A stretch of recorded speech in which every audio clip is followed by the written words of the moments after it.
to the Next Level podcast, powered by San Manuel, a series connecting you with the best minds in casino, hospitality, tribal government, and beyond. Enjoy the show. Hello, I'm so excited to have Anika Howard, Chief Executive Officer at Wondr Nation, join us today. Hello, Anika. Hello, Serena. Pleasure to be here. You as well. So I'm going to start off with the question we always ask every person we have us join us. Can you please tell us your 3-minute origin story, where you grew up, your interests, and what led you to where you're at today? No, absolutely. So I was born in New Orleans, Louisiana, but grew up most of my formative years in Washington, D.C. A little kind of fun fact, I'm the oldest of 8. Okay. And I started my casino journey really right after business school. I was recruited by Caesars Entertainment, then Harris Entertainment, into their MBA summer internship program that led me to also become a president's associate for that organization. And that's really the genesis of my origin story. Before then, I'd never been to a casino. Even in the interview process, I was going in and I was thinking, I don't know about this. I've never been to a casino. I don't know what they were looking for. But as it turned out, there was a lot of correlation between the things that I was passionate about, the things that they were planning around technology and web, and what the future of gaming could be. And so the rest is history. But it was a very, very chance encounter going to a hospitality suite when they recruited on campus. See, I love that because I can relate. I started off in government and healthcare. Never would have imagined working at a casino, but I love it. Never a dull moment, and I wouldn't change it for anything. It's interesting the paths that people take to get to casino, because I rarely met anyone. I think one person actually my friend that dragged me into the hospitality suite that had very intentions on this is what I want to do. I'm going into casino. I think most times it happens upon us, and then you get here and you're hooked. No, definitely. And I think that some folks don't even realize all the different job options that are within a casino. Absolutely. I know when I talk about that, people think, a lot of the front of house opportunities, but not really looking at the breadth that, I have. Like one of my bosses was a rocket scientist. We have PhDs that are doing a lot of the mathematical equations and work behind a lot of the loyalty predictions. And so lots and lots of interesting people that I've met through working in this industry. No, definitely lots of opportunities. For our listeners, can you please tell us a little bit about Wondr Nation and what a typical day looks like? No, absolutely. So Wondr Nation is an online entertainment company. We like to say it. We're tribally owned. So we're owned by the Mashantucket Pequot Tribal Nation. And our focus is on, I like to say, everything beyond the physical experience within the casino. So when you think about online gaming and online sports betting and social casino, of course, but then also when you think about new technology and ways to engage the customer experience, from augmented reality and virtual reality to also, how do you use AI strategically? A lot of those things are in our purview.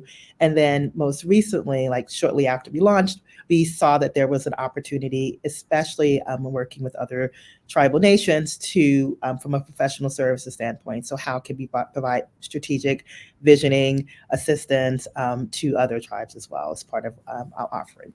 Love it. And so you mentioned you're working for a tribe right now, and you've also been on the corporate side. Yes. Can you tell us a little bit about the differences that some of the listeners may not have that experience of both worlds? No, absolutely. And I almost feel there's 3 core experiences that I've been able to navigate through within gaming. So commercial casino. And so I think with commercial casino, the biggest difference between commercial and tribal is who your kind of ultimate stakeholders are.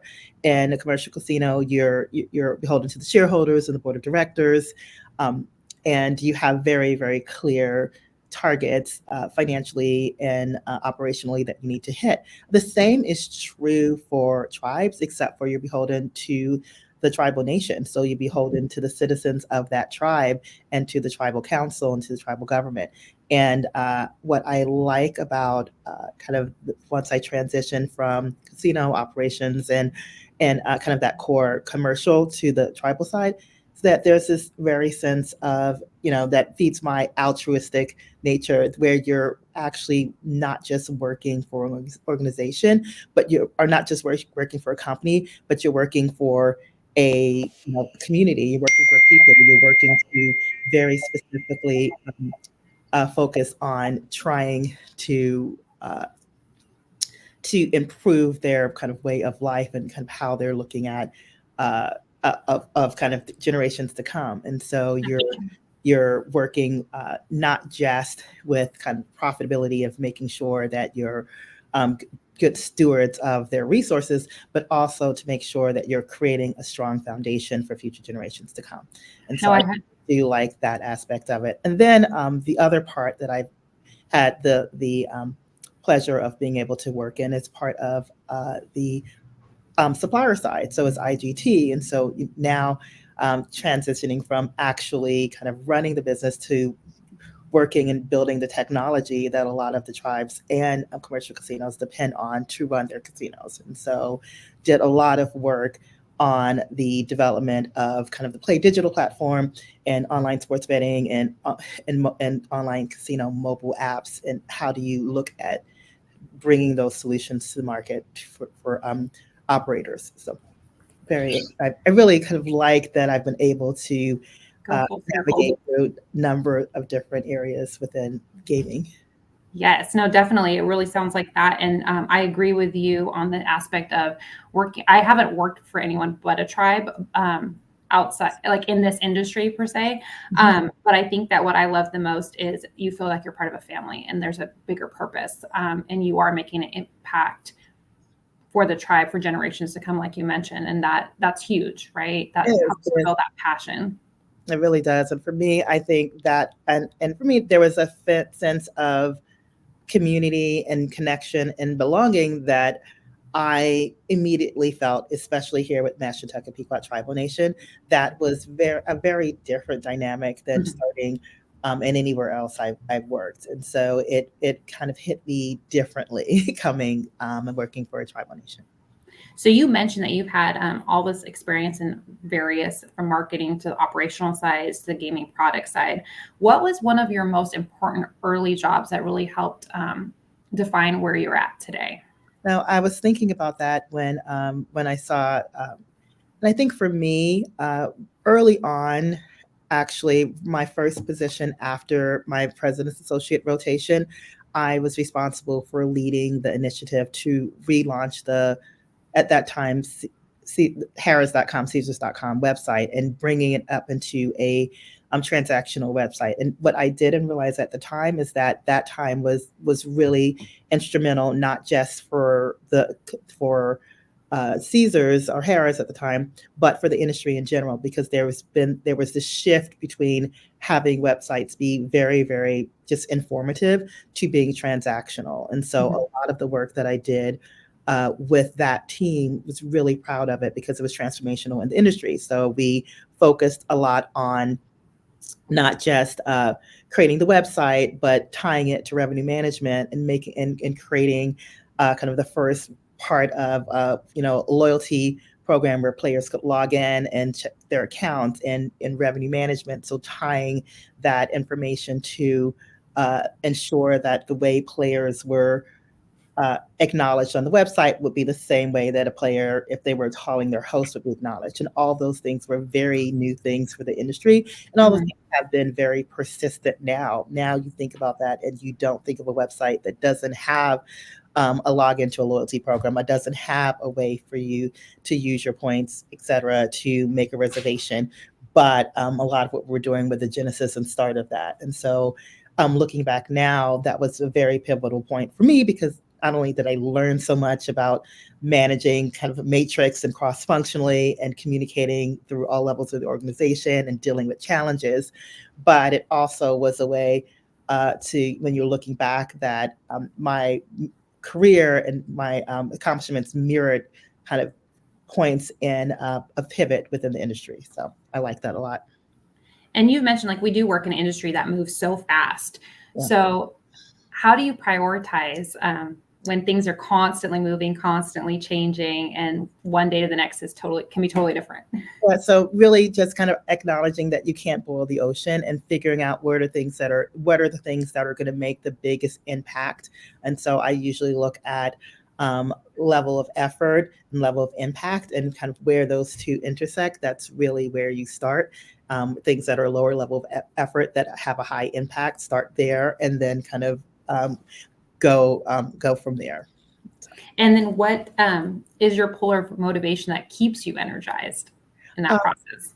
So, I mean, I think what keeps me energized is knowing that I have a lot of people depending on me and looking to making sure that that we are, not only just good stewards of the resources, but that we are making impact. And I think I kind of look back and to realize that I don't have the luxury not to have a positive outlook and to focus that, because your energy and your personality, or not even necessarily your personality, but your energy and kind of that kind of, if you're having a bad day and all that, it trickles down. And so I try as much as possible to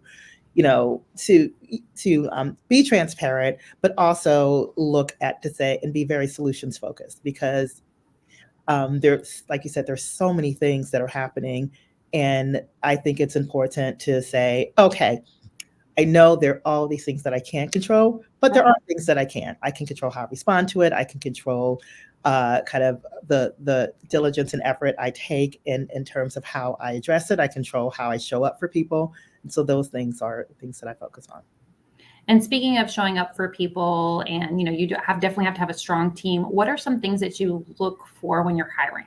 I mean, passion, number one. I mean, I think there are a lot of things that you can teach, but I want people that are passionate about what they do. I want you to love it. I really want you to love it, because we spend too much time doing this to not do something that you love. And if it's and what I've kind of want very easy is that if it's something that, I'm thinking about it, etc., it never quite works out, because there are going to be days that are going to be hard. They're going to be very, very hard. And when those days are hard, the fact that this is your passion and you love it is what's going to keep you pushing through. What's going to give you the idea that, okay, I'm going to not going to go negative. I'm going to go say, okay, what are the things that I can control? How can I be creative? How can I rise to the occasion in some of these areas? So passion is definitely a very, very key thing that I kind of focus on. And then the other piece of it is really just kind of your attitude. So I look for people that have the solutions focus, self-starters, that have that kind of that light and that positive attitude, that want to make a difference, that are team players, because this one of the things that are very, very important, I think, for our team especially, is that, like, we rise and fall together. Like, there's not, absolutely, we're all kind of individuals, but I need people that are going to have each other's back, and that are going to have each other's back when they're not in the room. Like, and when something is going wrong, to say, hey, we will take care of it. Not this person. Yeah, this person, they suck. We'll kind of.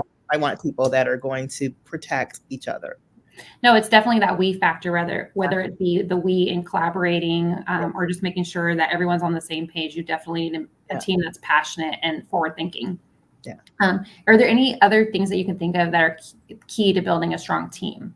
I mean, and I think, having people that are experienced and understand, or goes without saying. I think that's a key a key perspective. And then having a balanced team. And so one of the things that we've done and that we kind of work on, we kind of do lots of different assessments to understand the team dynamics and making sure that we have people that have different perspectives. And so I think diversity is very, very important. And when I say diversity, I think, definitely ethnic and, and kind of, and, women, men, et cetera. But I mean, I also mean diversity in terms of diversity of thought.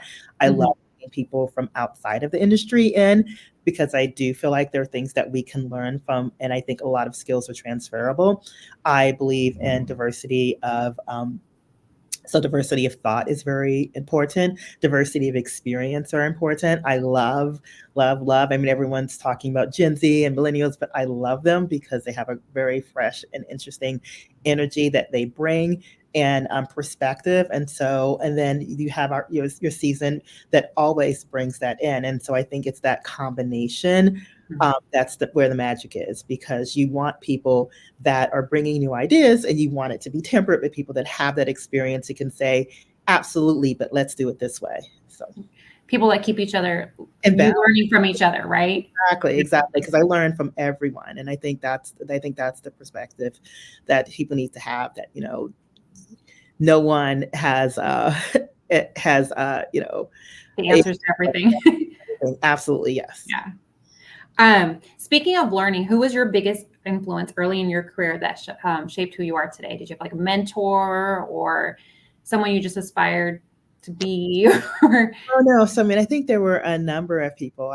One of the things that I loved about the President's Associate program is that I had the opportunity to very early on just get a bird's eye view of how things happen. So I remember meeting and kind of being able to be in meetings with Gil Satry and Gary Loveman and a lot of the leaders of at Caesars, and kind of get that perspective of how it worked.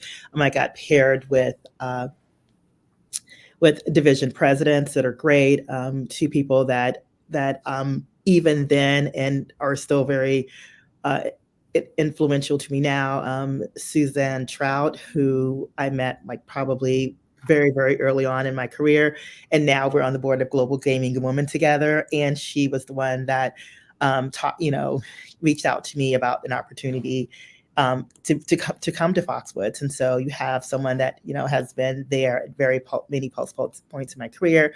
I have Marilyn Spiegel, at that time, Marilyn Wen, and she was one of the people that I had a conversation with. She was at that time Senior Vice President of Human Resources, and just had a conversation with her about like, here are the things that I'm passionate about.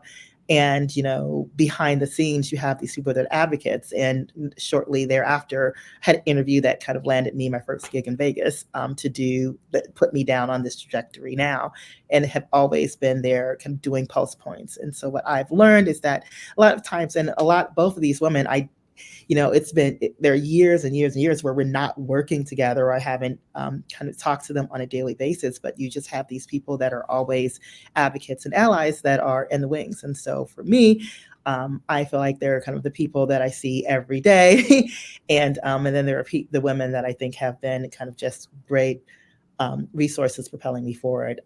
Another gentleman, Tom Mikulich, he is now at Stations, but worked with him kind of at another pivot point when we were launching a lot of the mobile work and for MGM, kind of the genesis of Bet MGM, a lot of the work that he was doing with MGM, and even before there at IGT, and just a lot of his insights and things that he was able to share, and just leading by example, and kind of who all of these people are as individuals. And kind of the contributions that they've made professionally. So it's been great for me. And I think that's why in our industry, well, actually in any industry, there's a lot of power in like networking, right? Yeah. And it's that's okay. It's important. Networking is definitely important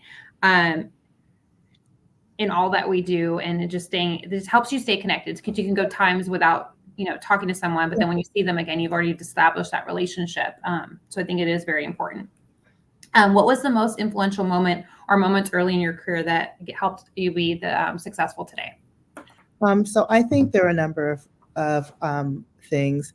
I think part of it was, and I kind of look at it now. So I did something that was unexpected. And so I wound up consulting with a company that was called G-Tech at the time. And so G-Tech eventually acquired IGT. And so one of the things that I did is I worked in Illinois. So G-Tech at that point at Scientific Games, which are now IGT and Light and Wonder, had a collaboration, and they were a managed partner for the Illinois Lottery. So North Star Lottery Group, they ran the kind of G-Tech, now IGT, was the manager for the lottery there. And we launched that team, the initial, one of the very first iLottery products for Illinois Lottery. And so remember kind of doing that. And this was early. This was predated PASPA being repealed. This predated iGaming, et cetera. And so before all of that, we don't really talk about that much. It was iLottery. And so a lot of the everything that I learned in doing that was kind of the foundational work for everything that I'm doing now with iGaming, everything it did there subsequently with online sports betting. That really was, when I look back, a very interesting pivot point for me. That, and then, but not only that, the team there was so amazing. So one of the ladies that I met there is now my VP of marketing strategy and operations. I'm here, in New York. That's where I am right now, with kind of one of the other ladies that I work there. And so it's interesting that we started there, and that was like now maybe 10 years now in full circle, that core team of people, because it was just such an amazing opportunity in a great city, and kind of both challenging and really fulfilling at the same time. That kind of forged friendships, and also just allowed us to once again be part of another pivotal point in history for the industry. And it's funny how like you stay connected, and then everyone comes back together at some point, right? Yeah. You mentioned challenges, and what has been some of the challenges that you faced? You've been in the industry for over 20 years, and how have you overcome them? So I think there are a number of challenges that I face. And so I think, some of it is, some of it are self-inflicted. You do sometimes have the imposter syndrome, and there are things that I think I second guessed myself on a lot early on in my career. And I was much, much harder on myself personally than anybody could potentially be on me. So I think that was part of, and I think, for me, I think, and now a lot of my colleagues kind of say, because I was in a very interesting industry, or subset of the industry, it was interactive. A lot of the industry was evolving, and my career was evolving as the industry was evolving. So for me, I think one of the challenges have been consistently that I've always been in roles that are new. So I've never taken on an existing role. So I've never had a blueprint of how to do this. And so I always feel like in some cases I'm winging it, and some of the things too, and or kind of building it, and then learning in the process. And so sometimes I wish, like, just once, can I have established role where someone kind of says, here's how you do your job, and just do it. But that hasn't been the case for me. But then that's a good challenge to have, right? Yeah, it keeps you think on your toes and thinking. Yeah, it definitely does that. Is there anything that you would have done differently? So I think for me, I think about this a lot, and it's hard because I'm happy and I'm in such a good place right now. And I wonder if anything I would do differently would have shifted that, or maybe got me there sooner. I think early on in my career, and this is why I always am advocate for this, I don't think I took enough risks. I think early on in my career, I was very, and to this day I still am. I call myself a situational extrovert because I am still very introverted. But I think my kind of philosophy was I was gonna head down, and I would be first one in, last one out. No one's ever gonna outwork me. And I think I spent so much of my formative years just kind of grinding. And I think and there were opportunities that I think back to that I had, and I thought, oh, I'm not ready for that. I'm not ready. And I would have said, no, if they're reaching out to me, that means that they see something. And so I think for some of those earlier opportunities, I would have been more apt to step out of my comfort zone sooner and take it. And so that's one of the things that I always talk to people about, just making sure you step out, to do that. And because nothing happens in your comfort zone. The excitement happens when you're pushing yourself and to do things that scare you. No, and I do agree. And I think having the leaders that allow you to be able to do so is also crucial, right? Yeah. And I've been fortunate that I have, and I think you probably have been fortunate that you have as well. What skills are essential to success and longevity in our business, and why? So I think one is patience. I think there's a lot to be said to patient and humility. No, definitely. For me, because I think there are, the industry moves fast, but it also moves very slow, and so I think being able to have the ability to take the time and really take the time to learn. When you're getting into an organization, learning the culture, learning the people, learning what's worked and what's not worked. Mm-hmm. So I think that's part of it, and humility in terms of never assuming that you know the answer. I mean, there's so many times that I've observed, and because I learned early along not to do that, observe that someone comes in and they're kind of they know the answers. They know the answers to every single thing, and they're like, you need to do this, this, this, this, this, this, this. But and just do it as opposed to let's kind of be collaborative. So I think having that humility to understand that you don't have all the answers, and if there was something that's not done, then there's not an easy solution, because if it was an easy solution, then it would already have happened. And so really just kind of trusting that and leaning into the people around you to ask the right questions and to be collaborative in that process. And so I think those are the keys to longevity. And I think just also treating everybody with respect. Because this industry is so small, and one person that's down today, they're going to be up tomorrow. Like, it's going to come around, and there's so many things that I have seen that, and it's such a small insular industry that you could easily you can self-sabotage very easily. So I would just say, be respectful to everyone. Mm-hmm. Everyone has a job, and we all help each other, whether you're front of line, heart of house, wherever your position is, it all circles back together and is working towards the common good, right? So yeah, definitely. Shifting gears a little bit, your opening statement on your LinkedIn states, "My brain works differently. Instead of just seeing things in a linear pattern, I can visualize multiple possibilities and mobilize multifunctional teams to make them a reality." Can you elaborate on that? Yeah. And so, I mean, I guess the best way to say is I dream in Technicolor. So, and my teams kind of say it a lot. Like I never see, like, a lot of people are kind of very, very linear in terms of their thinking, or they kind of say, okay, here are the things to do. And for me, I almost always see the end. I see the end very, very clearly of what needs to happen or what the end needs to be. And a lot of times I'm working backwards. And so a lot of times, even my team will like, oh, I thought she was going to, I thought we were just going to focus on this, but no, she's already 30 steps ahead, but I have to be. And so keep them on their toes. Yeah, absolutely. And I also I do a lot of reading. I want to understand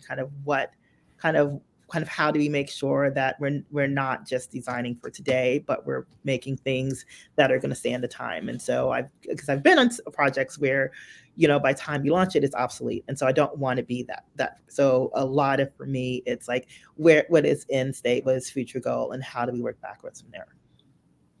So you're speaking of that we need to look ahead, right? And be forward thinking, and not just short term, but long term, as you mentioned. We briefly spoke before that you've been to ICE in multiple capacities. Can you talk to the audience a little bit about that?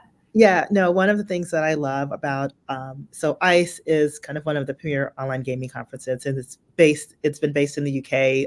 We just kind of ended its run in the UK. Next year, it's going to be in Spain. Yes. But so my first introduction to ICE was on the supplier side for IGT. And so I did not get to go into any of the sessions. I was really just on the exhibit floor.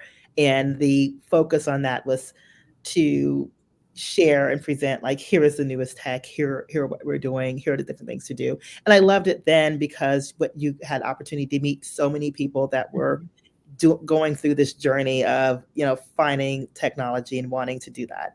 We were really proud about the work and products that we created. And so my focus was on sharing the vision and talking about the story and talking about the strategy and talking about the vision for IGT and really, really pushing that forward. And so I love that aspect of it because, like I said, you met a lot of the operators. You got a chance to hear and listen to things that were important. You were able to take some of those things back to the product team to say, hey, here is what we're seeing. And then you did get a chance to look and see both competitors and collaborators, kind of up and comers, and really just, it was just this great energy of all of these companies coming together, and you're like, wow, we're in this amazing industry. All these different people have all of these different things, and like and really just kind of pushing forward. So I like that part of it. Then later, I joined, Master Tech of Pequot Tribal Nation, ran Foxwoods as their head of brand marketing and digital. And so went from a second point representing the tribe, looking for partners, looking for opportunities, getting a sense of what's new, and to what we talked earlier about, like how do you start thinking about 30 steps ahead in the future, kind of what are these interesting things that are happening, and how can we take advantage of it. And as we're building out kind of the strategic vision for the tribe, what are the things that we should be thinking about? And so once again, a very different perspective than being on a supplier and with a product that you're trying to introduce to the market. And then now, kind of most recently as kind of CEO for Wondr Nation, coming there with even a different perspective. So you're meeting with the financial community, you're meeting with the kind of, once again, still we're meeting with suppliers, you're meeting with potential partners. And so the energy and kind of the focus is a little bit different. Now you are kind of going to sessions, speaking on the sessions, and so being able to kind of be participant, a speaker, a collaborator, all these different areas. It's been a very nice way to experience all the different aspects of that specific conference. And speaking of experiences and different aspects, you've been in the industry for over 20 years. What are some key changes that you've seen during that time? I think the biggest change is what we're in right now. I remember early kind of baby me, kind of coming and joining and working on a kind of Total Rewards virtual casino that was just more for Foxwoods Rewards for Total Rewards players, and getting a sense of how they engage and kind of online, and that being this far-fetched, might as well be science fiction, as if that was going to become a reality, to now, we have sports betting and online casino, some of these things that were never something that expected. We have professional sports in Las Vegas. That's something that the whole time that I lived there was not anything. I was really excited when that started to happen, but very, very early on, that was something that I don't think anyone predicted that would be able to happen. You see kind of as a result of that, an interesting acceptance and collaboration with the sports leagues. So I think a lot of these things are happening. I just was talking earlier. We're seeing this amazing resurgence of women in sports and kind of women's kind of sports getting its due, and seeing kind of how women are kind of equally participating in sports betting and online casino and some of these other things. So I think a lot of these things are very kind of nice changes that we're seeing in the industry. We're seeing, this shift to mobile. There were times where you couldn't even have a cell phone in a casino, to now it's almost critical, and there are mobile apps that help you navigate through the casino using them. So once again, a lot of these things that the acceptance of technology has shifted just behaviorally how a lot of things happen. No, definitely. What do you think our industry looks like 10 years from now, if you had to predict? Wow. I think that's hard. I think, I've stopped trying to do that. I do feel that it's going to need to. Right now, I feel like there's a sea of sameness, and so I do feel like there are going to be some changes into the way that people consume um, gaming media. I think it's going to be see a convergence that we're already seeing now. That because you're seeing the shift between um, to the entertainment versus just gambling and gaming. And so I think you're going to see that more leaning into the entertainment and having more of a sense of community and trying to have these more authentic connections. I think, social media and the different aspects that you can connect with players and the voice and power that players have are all going to impact and influence how that looks. I think you look at Gen Z and millennial that have been interactive from birth, they're not gonna engage with gaming in the same way that any generation before them have done, and so they're going to just naturally be through through what we're and I think we'll find pulse points in culture that will help kind of indicate and guide those things, but a lot of those things are going to influence what that looks like in the future. What are you most excited about when you think about the future? So I think I'm most excited about the creativity aspect of it. I love. I always say that technology is the great equalizer, and so I love that kind of what happens is that we're probably going to see disruptors in the market. I really feel like tribal gaming can be part of that disruption. I think there are so many smart people, and one of the things that we're dedicated to is building a pipeline of tribal talent because I think that's very important. I think the other thing that will be interesting to see are kind of what will artificial intelligence and you look at the resurgence of chat GPT and kind of generative AI and a lot of things that we are already starting to use from a marketing and compliance and finance perspective, but kind of understanding how that then kind of plays into personalization and how you engage and interact with players in the future. No, definitely. So now I'm going to shift gears a little bit and ask you a bunch of questions so people can learn a little bit more about you. Any advice you would give to your younger self? Work less, play harder. I like it. Like just kind of enjoy, like just kind of be in the moment more and enjoy life.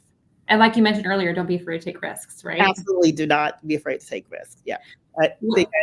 Go ahead. Oh, sorry. What's the best advice you've ever received? So the best advice I've received. Wow, that's a hard one. I've received lots of good advice. I think the best advice I received was really along the lines of equate it to trust your gut and that you're enough, and just really say that hey, everybody comes into a situation and you think that everybody has together, but they don't. But one thing that you need to do is trust that you are here because you're prepared and you've done what you needed to do. So lean into that and trust yourself. And so that was really good advice for me because I think sometimes you get so in your head about things that are happening that you keep on forgetting that hey, no, you're here because you belong and you have a seat at the table because you've earned it. So lean into that. I like that one. I'm gonna write that one down. Yeah. Finish this sentence. The number one function of my role currently is to protect my team and clear roadblocks. I like it. Sources of creative inspiration. So sources of creative inspiration. I love music. So music is a great source of inspiration for me. Art, family, all things that I lean into for inspiration. Oh, I definitely lean into the music. I have the music going in the morning and in the afternoon. It's like I have a soundtrack for my life. Right? You state you enjoy photography. I read that somewhere. Yeah. So how has that passion or hobby served you in your professional life? In a number of ways. I think with photography, what I love is that you can look at things in your mind's eye and you get this snapshot that you can create this moment in time and a lot of times even after you see that, it kind of has an emotive kind of feel. So, when you look at photographies, when people take pictures to remember moments in time and to be able to kind of go back to that emotion. And so for me, I think being creative first has served me very well, because it allows me to once again take those kind of pulse points of moment in time and remember them, but also kind of learn from them. And so for me, I think the kind of the attention to detail, the storytelling, because I do feel like, when kind of everything is kind of, how do you tell the story when you're presenting kind of your financials, when you're doing when you're presenting your strategy, it's not just kind of the numbers on the page, but it's all the pieces behind it. It's like, what are the inspiration, what is the story, what is the purpose, what is the meaning, and all those things are questions that I ask myself when I'm doing photography, but also turn very well when you're presenting and when you're putting together, strategy for your company, like I said, the financials, kind of the updates on projects that you're doing. It's very, very similar in my mind, kind of thought process. No, I like that example that you're using, because I feel like the storytelling is what helps it resonate with your audience, right? Absolutely. Yes. It's building that emotive connection. And so I think, from a marketing perspective, even when you're looking at commercials and you're doing that now, and as we're kind of looking now in terms of social media, that's the connection when someone's telling you a story, when you're kind of pulling in, when you can relate to that and you understand. So, and that's what helps you remember it later, right? Yes. A daily routine that has benefited you that you would recommend to others. So it's a daily routine that is less daily, to be honest, than I like to be.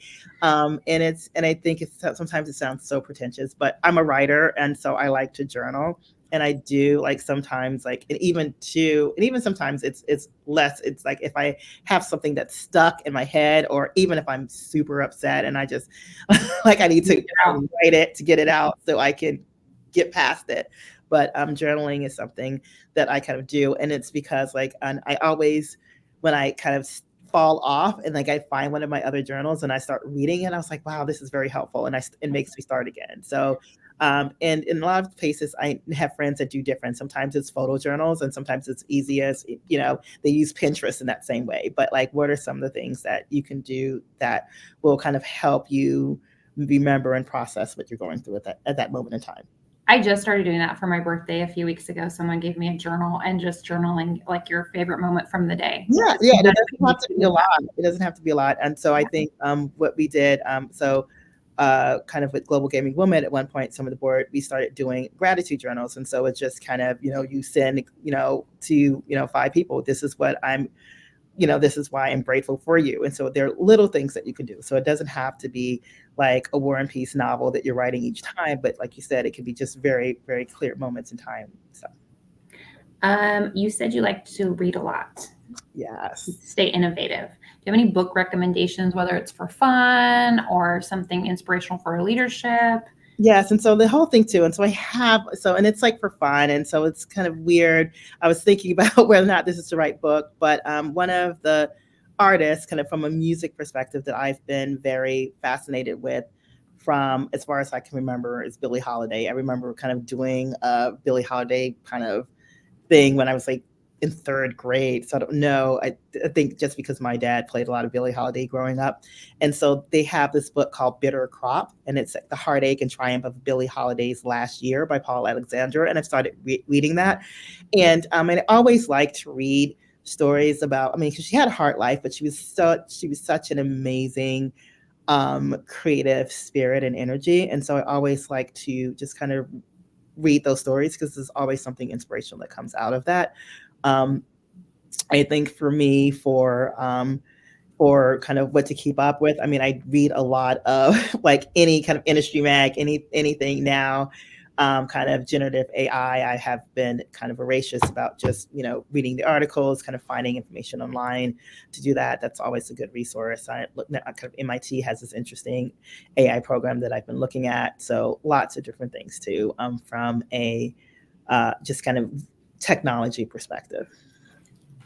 One last question, as far as your personal favorite quote.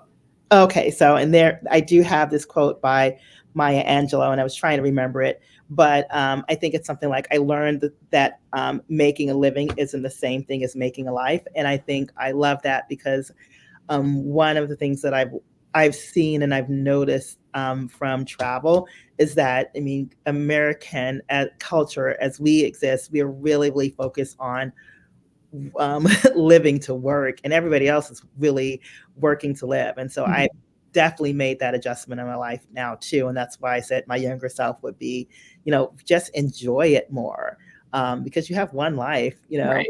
or at least, if you even believe in reincarnation, you still have this one life to determine what the next one is going to be. But I do feel like just take the time to pour into the people that pour into you. So your family, your friends.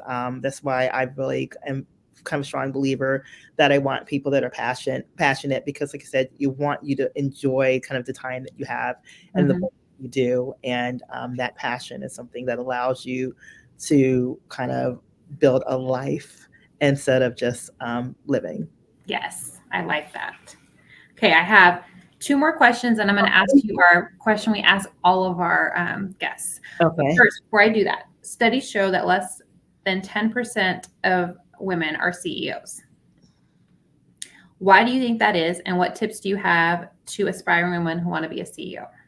Yes, I think it's really opportunity. I mean, talent is limitless. I mean, there are so many talented women that I see every day, but just the way everything is structured right now, it's hard to get an opportunity to be able to kind of lean into that position.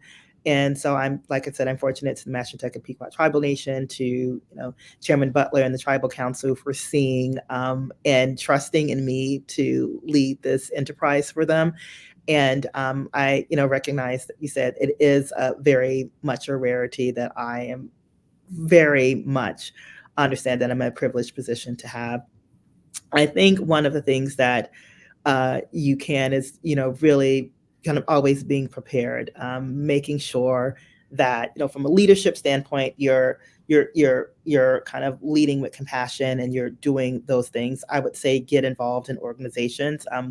A kind of shameless plug for Global Gaming Woman, because I think that that's a great opportunity. I think for me, even before I was CEO, I had great women that I could model that after, because part of it is like seeing that it's possible and seeing other women that have been in that role and having them pour into you. So finding your tribe and finding your kind of those group of people that are going to be kind of your sounding boards, that are going to speak the truth, even if it hurts you, and or even if it's uncomfortable for you to hear, to help push you to be better, to call you out when you need to be called out, but also help you get out of your head when you're spiraling. And so, and for me, that has been such a critical role.